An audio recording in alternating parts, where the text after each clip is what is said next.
ಶಾಸ್ತ್ರಿಗಳ ಈ ಇಡೀ ವಾರ ಕೊನೆಯ 3 ರಾಶಿಗಳ ಫಲಾಫಲ ಯಾವ ರೀತಿಯಾಗಿದೆ ನೋಡೋಣ. ಮಕರ ರಾಶಿಯಿಂದ ಗಮನಿಸೋಣ. ಮಕರ ರಾಶಿಯವರಿಗೆ ನೋಡಿ, ನಿಮ್ಮ ರಾಶಿಯಿಂದ ದ್ವಿತೀಯಕ್ಕೆ ರಾಹು, ವ್ಯಂಗ್ಯ, ಕುಹಕ ಮಾತುಗಳು ಇವುಗಳಿಂದ ತೊಂದರೆ ಉಂಟಾಗುತ್ತೆ. ಮಾತಾಡಿದ್ರೆ ಹೋಯಿತು, ಮುತ್ತು ಹೊಡೆದ್ರೆ ಹೋಯಿತು ಅಂತ. ಹೀಗಾಗಿ ನೀವು ಇನ್ನೊಬ್ಬರ ವಿಚಾರದಲ್ಲಿ, ಕುಟುಂಬದವ್ರ ವಿಚಾರದಲ್ಲಿ ಸ್ವಲ್ಪ ಮಾತು ಕಹಿ ಒರಟು ಮಾತು, ಇನ್ನೊಬ್ಬರಿಗೆ ನೋವಾಗೋ ಹಾಗೆ ಚುಚ್ಚು ಮಾತು ಅಂತೀವಲ್ಲ, ಅದೆಲ್ಲ ಮಾಡಬೇಡಿ. ಅಂಥದ್ದನ್ನು ಮಾಡಿಸುತ್ತೆ ರಾಹು. ಹಾಗಾಗಿ ಸ್ವಲ್ಪ ಬಾಯಿ ಕಂಟ್ರೋಲ್ ಇಟ್ಕೋಬೇಕಾಗುತ್ತೆ. ಯಾಕೆ ಬೇಕಪ್ಪ, ಸ್ವಲ್ಪ ಸಮಾಧಾನವಾಗಿದ್ಬೇಡಿ. ಇನ್ನು ಆಹಾರ ವಿಚಾರದಲ್ಲೂ ಅಷ್ಟೇ, ಸ್ವಲ್ಪ ಬೇಡದ ಆಹಾರ ಯಾವುದು ನಿಮಗೆ ಶರೀರಕ್ಕೆ ಹಿತವಲ್ಲವೋ ಅಹಿತವೋ ಅಂಥ ಆಹಾರದ ಮೇಲೆ ಆಸಕ್ತಿ ಆಗುತ್ತೆ. ಅದನ್ನು ತಿನ್ನಲೇಬೇಕು. ಆ ಥರದ್ದು ಚಾಪಲ್ಯ ಉಂಟಾಗ್ಬಿಡುತ್ತೆ. ಅದ್ರ ಬಗ್ಗೆ ಕಂಟ್ರೋಲ್ ಇಟ್ಕೋಬೇಕು. ಹಣಕಾಸಿನ ವ್ಯವಹಾರಗಳಲ್ಲಿ ಕುಟುಂಬದವ್ರ ಜೊತೆಗೆ ಸ್ವಲ್ಪ ಹುಷಾರಾಗಿ ಇಟ್ಕೊಳ್ಳಿ. ವಿದ್ಯಾರ್ಥಿಗಳು ಮಂಕು ಕವಿಯುತ್ತೆ, ಎಚ್ಚರವಾಗಿರಿ. ತುಂಬ ಇದೆ. ಆ ದ್ವಿತೀಯ ಸ್ಥಾನ ಅನ್ನೋದು ತುಂಬ ಮುಖ್ಯವಾದ ಸ್ಥಾನ.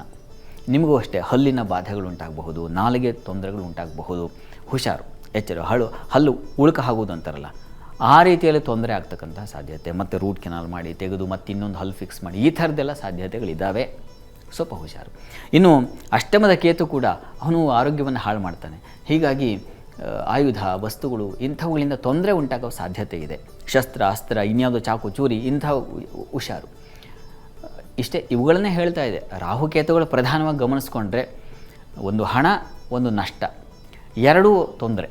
ಹೀಗಾಗಿ ಸ್ವಲ್ಪ ಎಚ್ಚರಿಕೆ ಇರಬೇಕು ಬಹಳನೇ ಅನ್ನೋದನ್ನು ಸೂಚಿಸ್ತಾರೆ. ಮತ್ತು ದ್ವೇಷ, ಅವಮಾನ, ಯಾವುದೋ ಒಂದು ಕಾರ್ಯ ಆಗಲಿಲ್ಲ ಅದು ನಿಮ್ಮಿಂದನೇ, ಈ ಥರದ ಒಂದು ಆರೋಪ ಬಂದ್ಬಿಡೋ ಸಾಧ್ಯತೆ ಇರ್ತದೆ. ತನ್ಮೂಲಕ ನೀವು ಖಿನ್ನರಾಗ್ತೀರ, ಮನಸ್ಸಿಗೆ ಬೇಸರ ಮಾಡ್ಕೋತೀರ, ಮತ್ತು ಯೋಚನೆ ಮತ್ತು ಸಮಯ ವ್ಯರ್ಥ ಮಾಡ್ಕೊಳ್ಳೋದು, ಹೀಗೆಲ್ಲ ಇದೆ. ಸ್ವಲ್ಪ ಹುಷಾರು. ಇನ್ನು ವಾರದ ಅಂತ್ಯಭಾಗ ಗಮನಿಸೋಣ.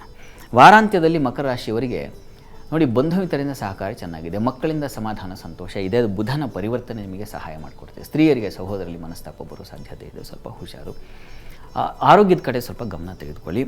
ಬಂಧುಗಳಿಂದ ಉಪಕಾರ ಇದೆ. ಬುಧ ಪಂಚಮಕ್ಕೆ ಹೋದಾಗ ಬುದ್ಧಿಶಕ್ತಿ ಹೆಚ್ಚು ಮಾಡ್ತಾನೆ, ಸಂಶಯ ಇಲ್ಲ ಅದರಲ್ಲಿ. ಹೀಗಾಗಿ ಆಲೋಚನಾ ಶಕ್ತಿ ಹೆಚ್ಚುತ್ತೆ, ಒಳ್ಳೆ ರೀತಿಯ ಯೋಚನೆಗಳು ಬರುತ್ತೆ. ಬುಧನಿಂದಾಗಿ ಉತ್ಕೃಷ್ಟವಾದ ಫಲ ಇದೆ. ಮಕ್ಕಳ ವಿಚಾರದಲ್ಲೂ ಸಮಾಧಾನ, ಸಂತೋಷ ಇವೆಲ್ಲ ತುಂಬ ಚೆನ್ನಾಗಿದ್ದಾವೆ. ವೃತ್ತಿಯ ಅಧಿಪತಿ ವಸ್ತುತಃ ನಿಮಗೆ ಶುಕ್ರ, ಅವನ ಬಲ ಇದ್ದೇ ಇದೆ. ಹೀಗಾಗಿ ಕೆಲಸ ಕಾರ್ಯಗಳಿಗೇನು ತೊಂದರೆ ಆಗೋದಿಲ್ಲ, ಆತಂಕ ಮಾಡ್ಕೋಬೇಡಿ. ಆಗಲೇ ಹೇಳಿದ ಹಾಗೆ ಆಹಾರ ಮತ್ತು ಆರೋಗ್ಯ ಮತ್ತು ನಷ್ಟ ಈ ವಿಚಾರಗಳಲ್ಲಿ ಸ್ವಲ್ಪ ಹುಷಾರಾಗಿರಿ. ಪ್ರಾರ್ಥನೆಗೆ ಏನಪ್ಪ ಮಾಡೋದು ಅಂದರೆ, ಮಕರ ರಾಶಿಯವರು ತಪ್ಪದೇ ನಾಗ ಕವಚ ಹೇಳ್ಕೊಳ್ಳಿ, ನಾಗ ಪ್ರಾರ್ಥನೆ ಮಾಡಿ, ನಾಗ ಸನ್ನಿಧಾನ, ನಾಗಕ್ಷೇತ್ರಗಳ ದರ್ಶನ ಮಾಡಿ.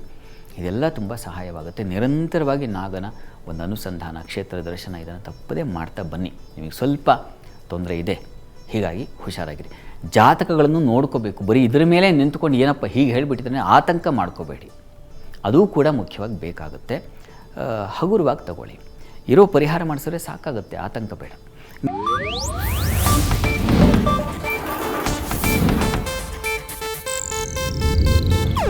ಇದು ಏಷ್ಯಾನೆಟ್ ನ್ಯೂಸ್ ನೆಟ್ವರ್ಕ್ ಪ್ರಸ್ತುತಿ.